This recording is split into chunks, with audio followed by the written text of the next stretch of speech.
ఏంది లొల్లి, ఏంది లొల్లి? తెలుగు కడతా ఏమై వైర్ మైక్ పెట్టు, దీంతో సేని కష్టం ఉన్నది. నెక్స్ట్ టైం నుంచి జర కార్డ్లెస్ మైక్ పెట్టు. మంచిగున్నావమ్మా? నేనైతే అడుగుతున్నా, మంచిగున్నావు లేదా గట్టిగా చెప్పాలి.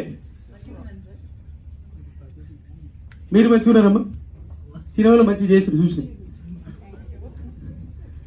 మొన్నకు ఆయన పాట రాసిండు. ఏం రాసిండు?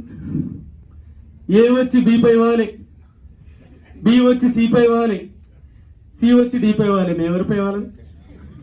ఇది పద్ధతి దిగిన పాటలు రాయదు. భయం లేని కొట్టి భద్రతలు గుడ్డు పెట్టిందంట. అమ్మకు అన్నం పెట్టినప్పుడు పిల్లలకు బంగారు చేస్తాడు గట్టున్న సాగు. ఏందో లొల్లి? తెలంగాణకి ఆంధ్రాకి తేడైందమ్మా? ఎరికనా హీరోయినమ్మా? నిన్నే అడుగుతాను. తెలంగాణకి ఆంధ్రాకి తేడైంది తెలియదు. నేను చెప్తే ఎదుర్కోరు. తెలంగాణడు సొరకాయని ఆనపకాయ అంటాడు, ఆంధ్రోడు సొరకాయని సొరకాయ అంటాడు. గదే తేడా. గట్టి సపోర్ట్ కొట్టలేదు చేస్తాను. ఈ విధంగా వారు వాయిస్ తీసుకొచ్చండి. So thank you sir, thank you very much.